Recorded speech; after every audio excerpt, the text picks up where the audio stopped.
Boys and men are increasingly lonely and at a higher risk of suicide and deaths of despair.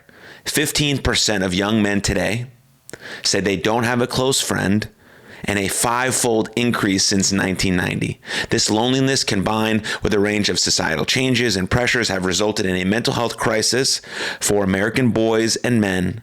Today, men are 4 times more likely than women to die by suicide, but 10 percentage points less likely than women to access mental health care. Those are very alarming statistics.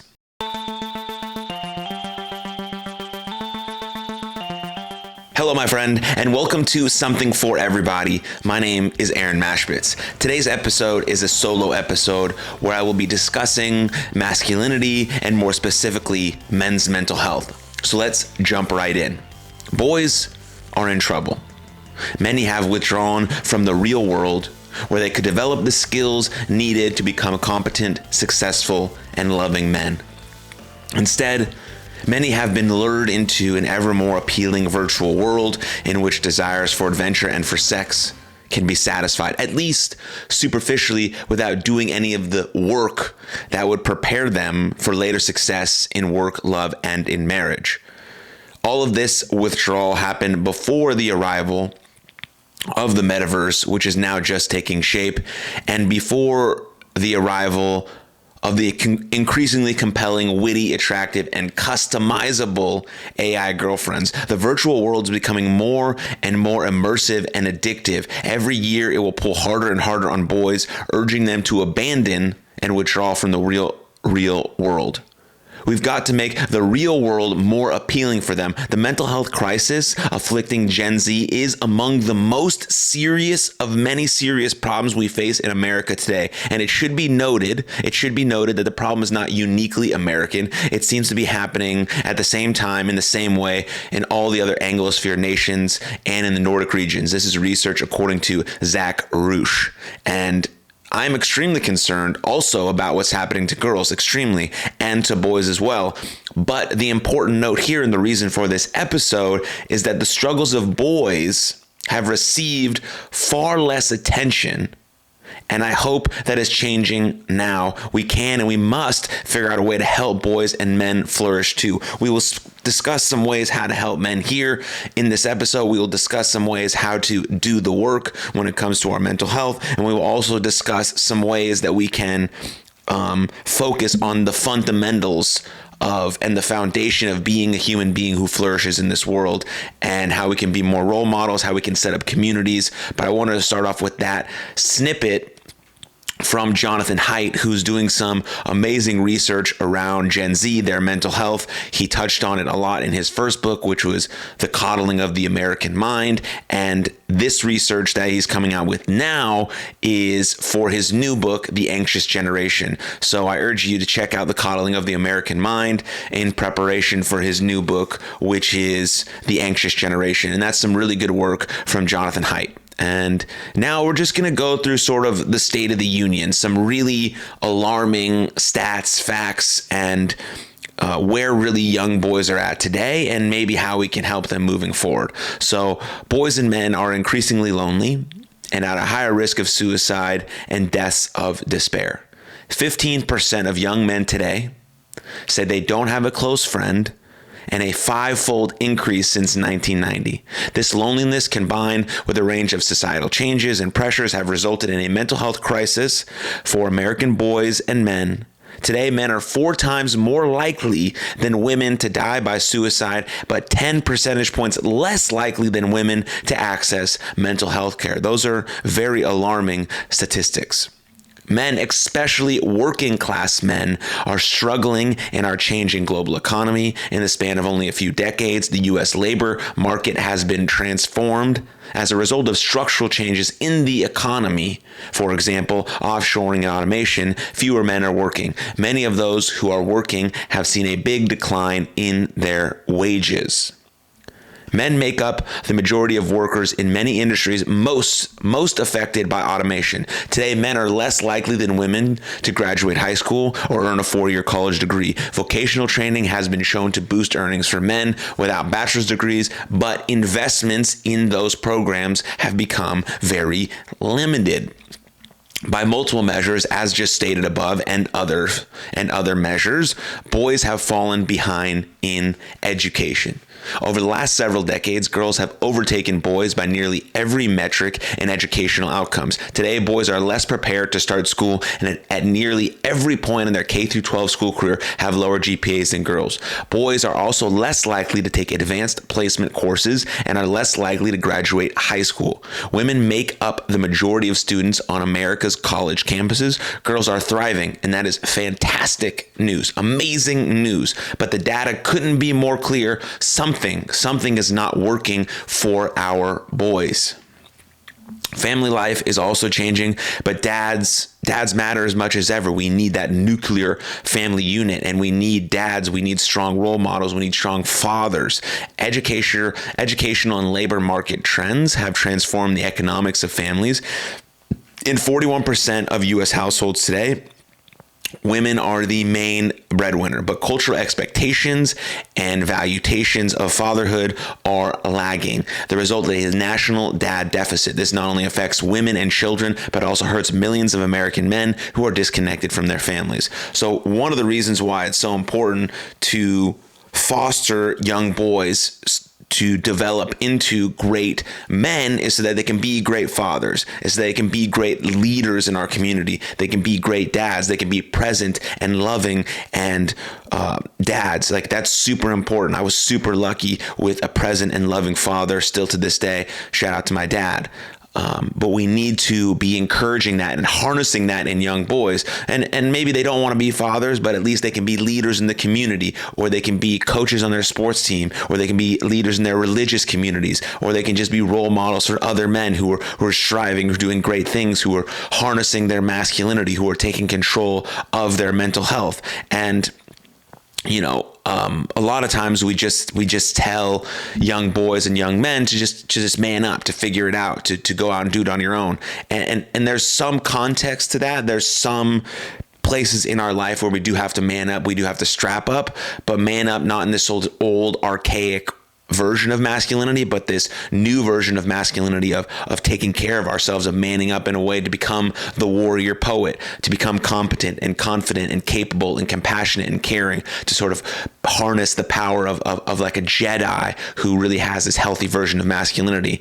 But with all that said, if we do take personal responsibility and ownership over our life as men, and we teach that to young boys, there still needs to be some structural and societal changes to uplift and encourage the young men to be able to harness this version of masculinity, because we're hearing toxic masculinity over and over and over again. And I'll touch a little bit more on that and how dangerous that term has become and how it's hindering our mental health more than it's helping our mental health. But yes, we should encourage young boys and young men to take responsibility and ownership over their life. We should show them role models. We should get them into communities. We should teach them all of these things, but we also have to help them by having structural, societal, and cultural changes that allow them to flourish. And that's why I want to touch on what the American Institute for Boys and Men is doing. Where all the stats came from that I just read to you came from the American Institute for Boys and Men. And it's the only national research organization dedicated to issues affecting boys and men. The American Institute for Boys and Men conducts nonpartisan research on issues that affect the well-being of boys and men across the United States and designs programs and policies to help them thrive. That's the point. Programs and policies to help them thrive, because uplifting and encouraging men is better for society. Uplifting and encouraging women is better for society. The uplifting and encouraging both genders to be the absolute best version of themselves in greatest service of the world is the best thing we can have for the success of our society. And so at the American Institute for Boys and Men, they believe the challenges facing boys and men today deserve special attention, just what I've been touching on.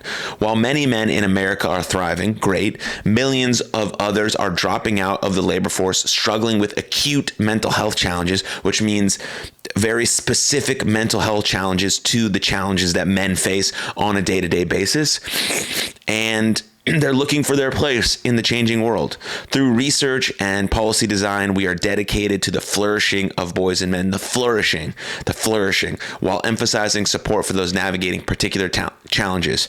And those navigating particular challenges include Black boys and men and working class boys and men. So even in the whole sphere of boys and men, there's different branches that have particular challenges that we have to emphasize as well. And again, that includes Black boys and men, as well as those working class boys and men. So there's different branches to this. There's also particular challenges inside just the sect of boys and men. And so if we can create, like what they're doing at the American Institute for Boys and Men, some policies, some societal changes, some programs for men, and then in those branches have some that are even more specific to the particular challenges that some boys and men are facing. I think it's awesome. And so at the American Institute for Boys and Men, they envision a world where all Americans are able to achieve their full potential and are celebrated at home, at work, and in their communities for their unique talents and contributions. That's it right there. Celebrated for their unique talents and contributions. This is the idea that we have to get across,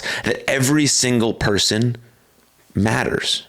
They deeply matter. You have a moral obligation and a moral responsibility to become the best version of you, because you matter so much to the fabric and the existence of our world. You matter so much to the success of our society, things you do, your unique talents, your contributions, your gifts, your efforts, your mistakes, all of those things matter. And so if we can become a society that really emphasizes drawing out this unique gifts and talents that you possess through communities, through support, through love, through encouragement, through you taking ownership and responsibility over your life and knowing that you have this divine light inside of you that you want to share with the world because you matter so much, because you have this moral responsibility and obligation to express those unique gifts and talents. And it's specific, at least for this episode, for our young boys and growing into men.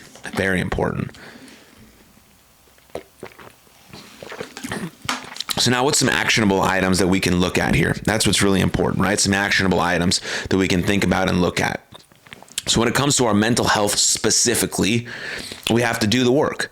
But mental health is sort of this invisible, hard to grasp thing. And so some people wonder, what does doing the work actually look like, specifically when it comes to our mental health? There's some foundational pillars, like moving well, eating well, sleeping well, and thinking well, that are going to give you a good base layer. We have to be brilliant at the basics. Champions are willing to do the basics every single day, consistency on those fundamentals every single day, which is moving well, sleeping well, thinking well, and eating well, right? But outside of that, how can we do the work on our mental health? What does that mean? What does that look like? How can I take responsibility and ownership over my emotional health, my emotional well-being, and my mental fitness? Well, it looks like this. Here's just 7 tips, 7 things to start addressing and looking at when it comes to getting in the trenches and starting to focus and do the work on our mental health. So number 1 is learning to specifically identify your feelings while letting them have a voice and be heard. So being able to label and diagnose what feelings you might be having. Am I angry? Am I sad? Am I overwhelmed? Am I rejected? Am I somber? Whatever these feelings that might arise, be able to sit with them, have them, label them, let them have a voice and be heard, but we're not letting it, we're not wallowing in them. We're not letting it transform us. We're just allowing these emotions to be identified specifically while letting them have a voice. Okay, I am feeling a bit angry now. Okay, I am feeling a bit overwhelmed. Now, the next would be, what action steps can we take to help us have those feelings just pass, or alleviate those feelings, or get some support, or start moving our body to get ourselves into our body so we can allow ourselves to relieve those emotions. But learning to specifically identify your feelings while letting them have a voice and be heard is very important. And then the next step is having awareness of and examining your beliefs, values, and habits. Your beliefs, values, and habits drive your day, right? What are your beliefs? What are your values? What are your habits, right? The number one thing you can do right now to improve your life is to stop doing the things that make you feel like shit. That's your habits. And those habits are driven by your belief systems. What are your beliefs? Okay, figure those out. What are your values? What are your core values? What are your first principles? Is it zest, resilience, consistency, love, honesty, gratitude, hope, kindness? Are those your values? What are they? Pick 3 to 7 and really hone in on how you want to live. Those values should be what drives how you think, feel, and act, which then drives your behaviors, which then drives your habits. It's all in alignment with your core values and how you wish to show up in the world. And again, going back to how you wish to express those unique talents and gifts. So it's important. And then number 3 falls in line with number 2 would be to identify how your beliefs and values impact your behaviors and actions. That's what we just talked about. Like, how do your core values impact how you behave and impact how you act? How do your beliefs impact how you behave and impact how you act? You have to take an inventory on this. You have to take a reset. If your life isn't going in the trajectory where you want it to go, or you don't feel the way you want to feel on the more consistent basis, okay, then let's identify our beliefs and values and how they're impacting our behaviors. Because if we know, again, the things that are not making us feel good, we have to stop doing those. And the things that we know that could potentially make us feel better, we have to start doing those. But we have to reflect on that. We have to journal on that. We have to think about what's going well, what could go better, and how can we go about making that better, but acknowledging also what's going well. So identifying our beliefs and values and how they impact our actions. Number 4, we have to address and acknowledge unhealed past trauma and pain. And this could be through a men's group, through hiring a professional, whatever the case may be is, but we have to dig deep into our depths and look at our shadow and address it, because everyone has a shadow. Everyone has this darkness inside of them, but we have to come to terms with it. We can't continue to avoid and repress and shut down. We have to voluntary is very important, voluntarily go and face the dragon. And we will slay the dragon, but there'll be another dragon and another dragon and another dragon. We have to continually face it head on, take on the challenge. Obstacles make me stronger. And we have to address and acknowledge that unhealed past trauma and those wounds so we can let go, be freer, and become that best version of ourselves, and not let the weight of our past continue to drag us down or affect our upcoming relationships or impact the way we speak to our kids or our wife or our partner or our boss, or the way we hold ourselves back because we think we're not worthy of this, or don't give us permission to go out and get something, right? All of these things are impacted by that. And so we have to address it. We have to acknowledge it. We have to try and heal it through whatever sort of means are possible and able for you. Number 5, notice unhelpful thinking patterns and behaviors that no longer serve you, right? This is just an idea of being aware, right? If we're not aware, we can't recognize, we can't change. It's awareness, it's acceptance, it's action. Become aware of how you're thinking, your unhelpful thinking patterns, how you're feeling, your emotions you're feeling, where you're at in your life. Be aware of that. And then accept the fact that this is happening. Accept the fact that you might be angry, or you might be sad, or you might be not be in the position that you specifically want to be in. Have to accept it. Can't fight reality, but we can't accept it and move from there. Acceptance isn't complacency. Acceptance is our starting point. That means that we can absolutely move up from there. And that's the beauty of it, right? And so we're noticing that, and then we're moving into action. Everything is action, action, action. We have to be able to take control of our mental health. That's why I'm giving you these tools to do the work, right? It's not just this esoteric thing that you can't grab onto. There are specific actionable items that you can do right now to improve your mental health, along with moving well, eating well, sleeping well, and thinking well. That will absolutely impact your physiology, which impacts deeply your mental and physical state, right? But this is what doing the work is, right? You have to notice that. You have to have awareness, you have to have acceptance, and then you have to move into action. And then number 6 would be identifying, creating, and setting clear boundaries with yourself and others, right? You just have to have emotional parameters in your life. life. Emotional parameters for you and other people, emotional parameters for what you will and won't do, how you say no, practicing how you say no, being able to say no, being firm in your stance, understanding what does and what doesn't serve you, what's in alignment with you and what isn't in alignment with you. That really falls down into your core values and your first principles. If you're really like dialed in to your first principles and your core values, it's much easier to say no because you absolutely 100% know that it doesn't align with you. If you're wishy-washy about your first principles, you don't really know where you stand, it's very easy to say yes to everything. But when you know them, saying no is not as hard because you understand who you are and where you want to be in this world. And that's very, very, very important. And so number 7, it just sort of sums everything up. We just have to know that growth will be uncomfortable. It will be uncomfortable. And a lot of times this work, when we go into the trenches, when we go into the depths of our own soul, it's lonely. It's lonely, and it can be lonely. So be prepared for the inner work to be a bit lonely. But when we come out on the other side as a new, better, more in tune version of ourselves that was always there all along, all this dormant potential was there all along, and you were capable of expressing that best version of you, that work may be a little lonely because we have to go into our shadow, because we have to go into the depths of hell and figure out what's happening. We have to figure out what's happening and then move from there. We have to identify these patterns. We have to do the work. We have to address unhealed pain. We have to go back into our past. We have to think about our thinking patterns. We have to dial deep into our first principles. All of that will be uncomfortable, but that's the only place that we grow. That's the only place we grow from, through reflection, through practice, through action. And so we have to be willing to go in the trenches. We have to be willing to do the uncomfortable work. We have to be willing to do the lonely work, to figure out who we really are and who we really want to be, and to take control and ownership over our life, and more specifically over our mental health. So that's a little bit of what doing the work looks like. And then I want to present to you this infographic and acronym that is specifically how we can help a man dealing with his mental health. Now, this is from the Center of Male Psychology, where Dr. John Barry does some amazing work. The American Institute of Boys and Men is Richard Reeves. The Center for Male Psychology is Dr. John Barry. Those are two great resources and great human beings who are at the forefront of trying to help men and their mental health and help men really flourish to become their best selves. And so this is a male friendly, and he won't be a CLAM. A CLAM is the acronym.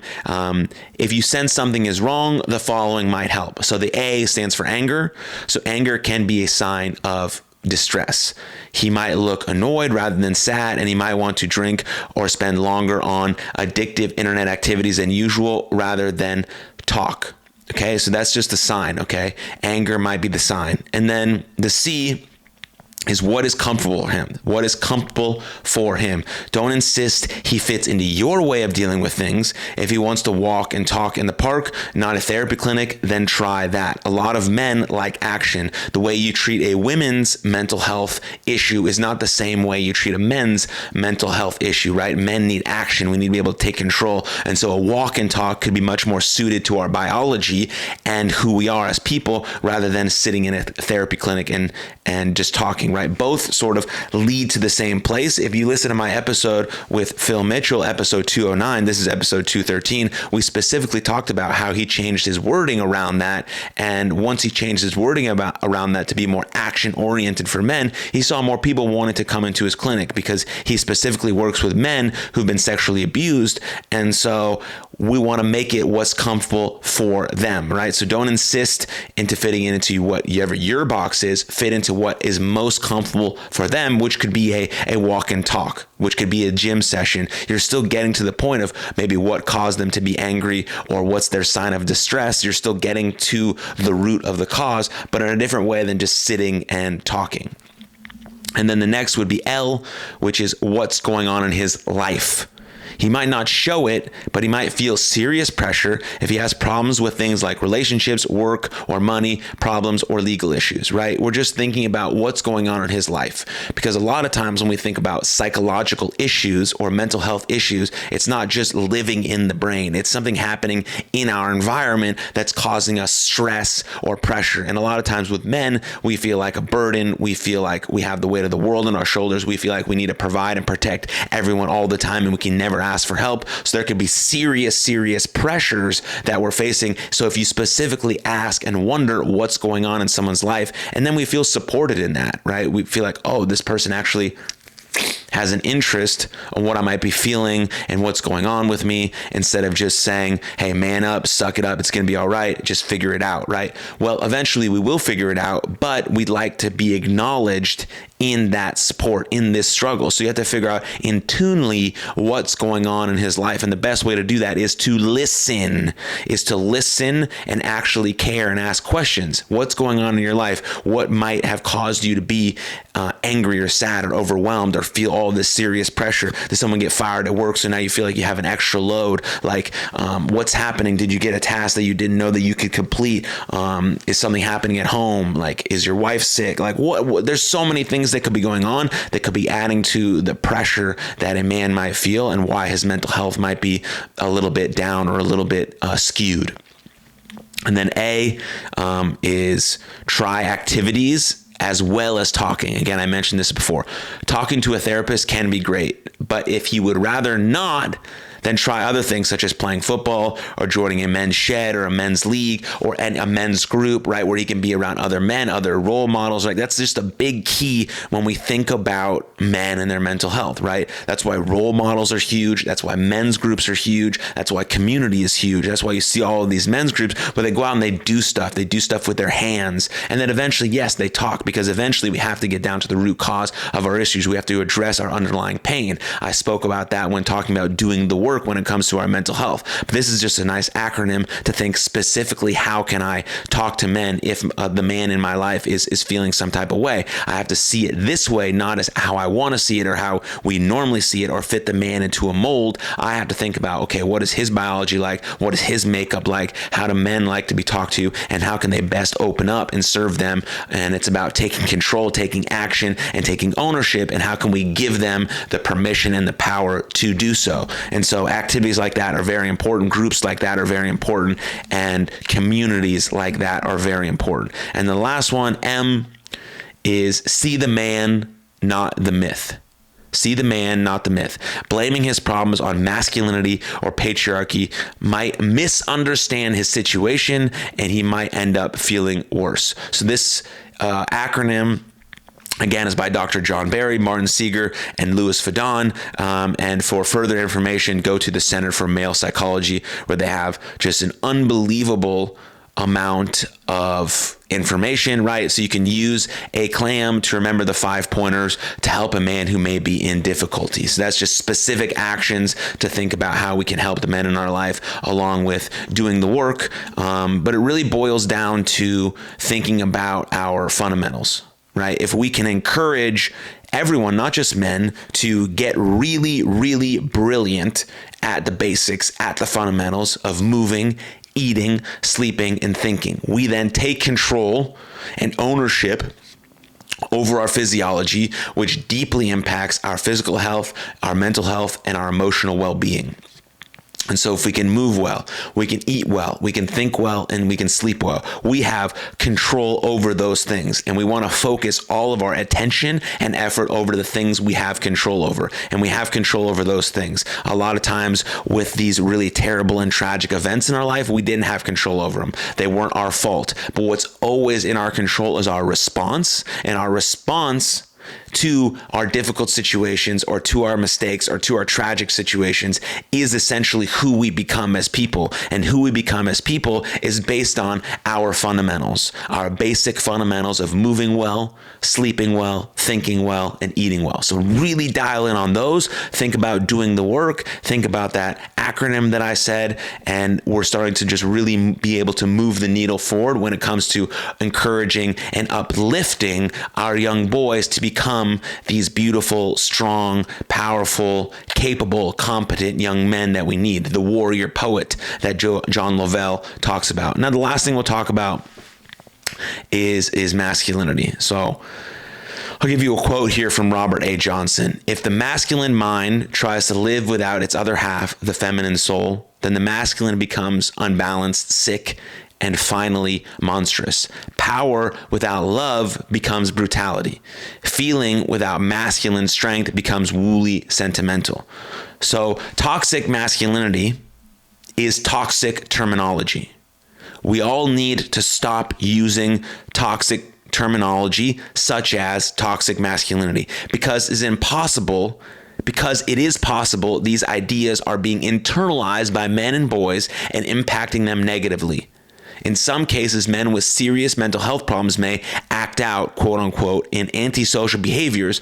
So it is likely that toxic terminology in media, schools, government, and elsewhere is actually increasing the likelihood of behaviors they are intended to reduce. Instead, it might help if we highlight more of the ways that masculinity can be a positive influence on society and men.